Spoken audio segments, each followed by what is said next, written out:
When you think of a video game that's a party game, I bet one of the first things that comes to mind is Mario Party. It's a titan in the genre for a reason. If it wasn't Mario Party, maybe a card game like Uno came to mind instead. In the case of both of these examples, these games are derivative of party games in real life, i.e. board games and card games. Don't get me wrong, board games and card games are super fun with friends and family, but when it comes to video games, there could be a deeper exploration of what it means to be a party game. The medium lends itself to bringing forth ideas that just would not be feasible in reality. Now, what if I told you there was a party game with a concept so novel that it hasn't been done anywhere else? Runbow is a platform party game that does two things to make it truly unique. The first being the capability to have up to 8 players at once. The second, and most important one, is the ever-changing background colors, and with it, the platforms themselves. As a party game, it employs these unique traits across all of its various game modes that it has to offer. Let's start off with what is arguably Runbow's strongest mode, Run Mode. This mode is jam-packed with a huge amount of different levels to sprint through. You go up against your friends through however many levels you choose to be the first to race to the trophy at the end, along with enemies and power-ups that add a little bit of extra chaos to the mix. The objective that Runbow always asks of you is to adapt to the constant change in background colors. As mentioned, the background color directly affects which platforms are available at any given time. If a platform color matches the background color, then it will cease to exist until the background shifts again. It's a simple concept to understand, but with how quick and continuous the change happens, Runbow makes sure to never leave the player lacking for a challenge. Other than that, whoever gets the most trophies at the end of the set is crowned the winner. However, this results screen makes sure to be inclusive by handing out an accolade to everyone. There's also neat little stats you can scroll through, like in the results of a match in Super Smash Bros. It's just numbers at the end of the day, but it is fun to be like, ooh, I got the most accuracy. The next mode available is the Arena. Hop into a cage match with your friends and duke it out. The last one standing is the victor of the round. Whoever has the most victories at the end of the match is the winner. Regardless of the mode being played in Runbow, the player always has a means of putting up a fight. You've got your standard knuckle sandwiches, a move that the game calls a triple jump, but it looks just like a frame 1 invincible move that is pretty notable out there. So you get a wild charge, and a butt slam. Even though you can fight opponents like this, it is not a lethal method by any means. The Arena changes this up by having an exclusive power-up called the Super Punch. Don a pair of boxing gloves and send your foe flying for the hills.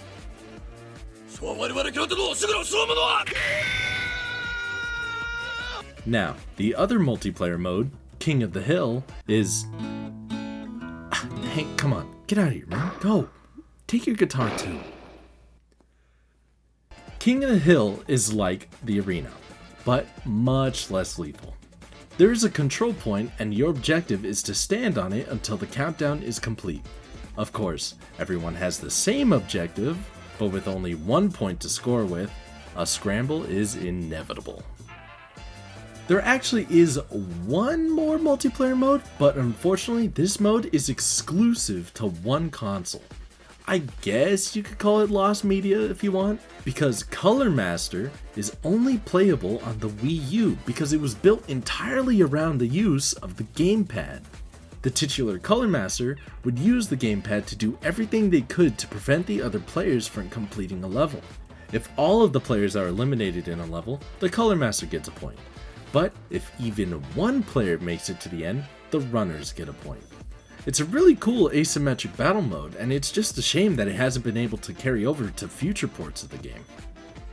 As much fun as these multiplayer modes are, they do require more than one player. This happens to be one of the few downsides of this game, that there is no way to create a computer player whatsoever. If you want to play any of the multiplayer modes on your own just for the fun of it, you're out of luck. I would normally dock a party game like this, huge points for that.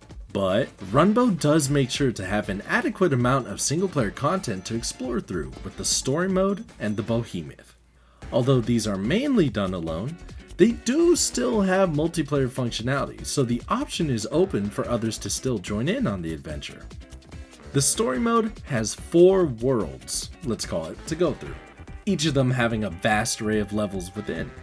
Each world will have its own aesthetics that set it apart from the others, but the goal remains the same. Make your way to Satura and defeat her. Who's Satura, you say? She's the one that sets the events of Runbow into motion.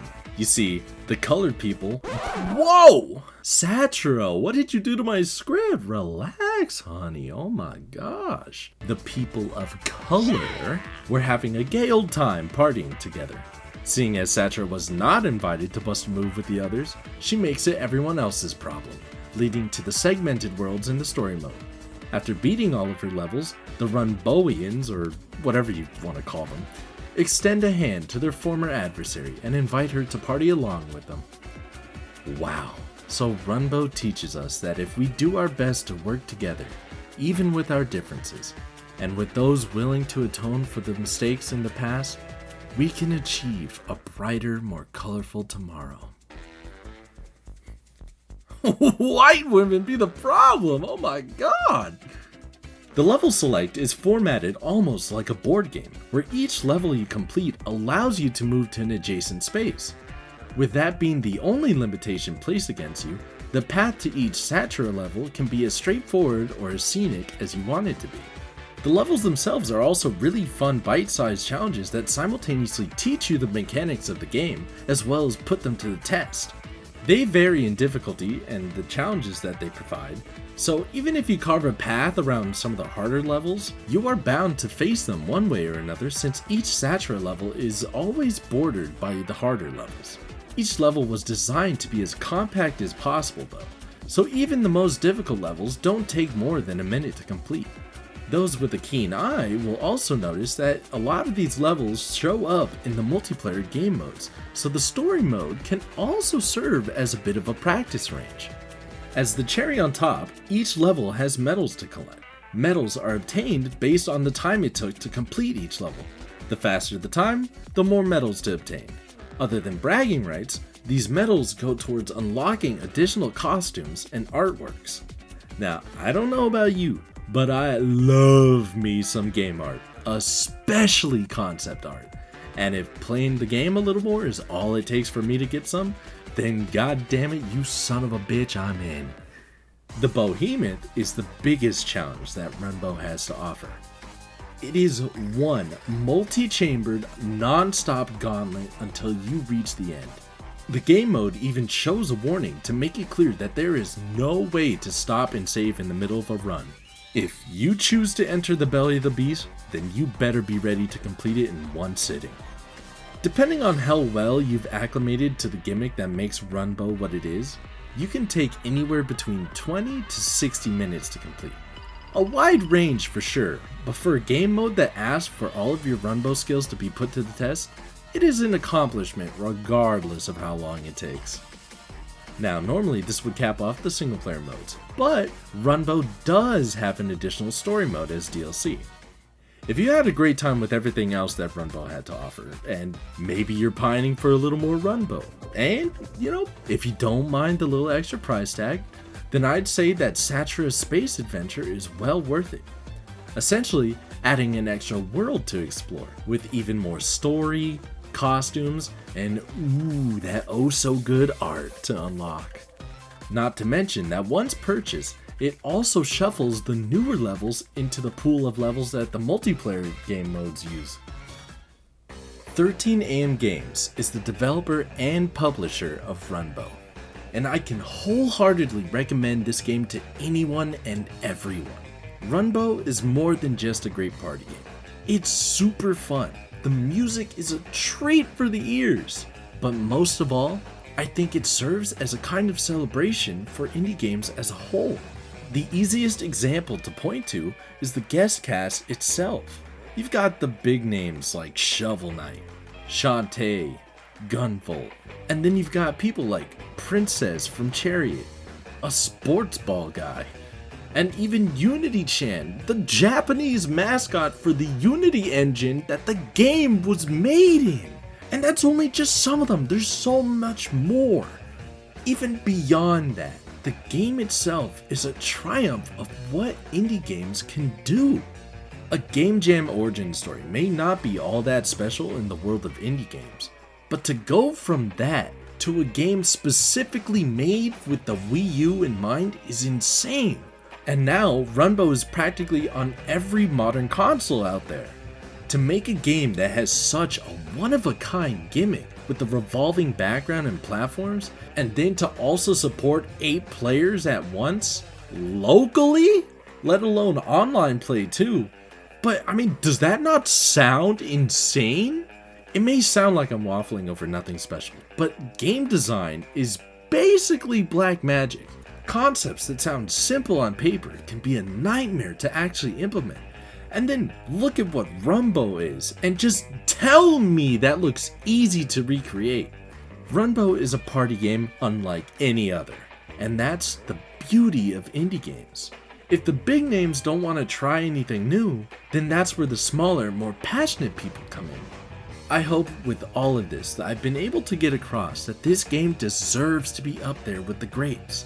At the time of this video's upload, on YouTube at least, you can count the number of reviews this game has, not including game journalist outlets, on your hands.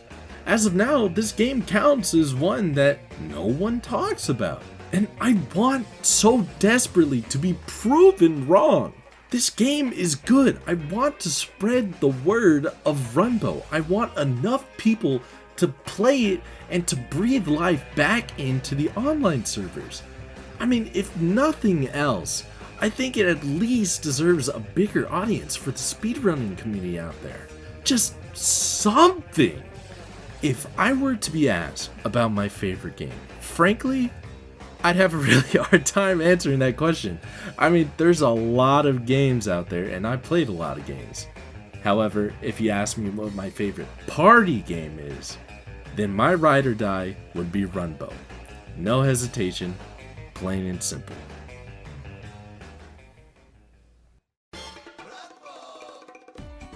Hey, thanks for making it this far. I've been with this game since the Wii U days, and hopefully I could give a little back to 13 AM Games by getting just a few more people to try the game out for themselves.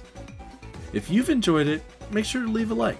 Maybe tell me what you think, or even other games I could take a look at in the comments below. And also, subscribe for more. It also helps me out. But most of all, thank you for watching.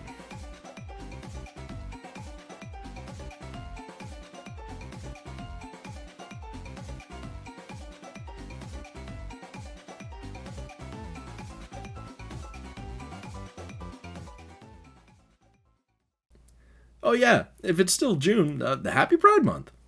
Nah, I don't need just June. Happy Pride, everyone.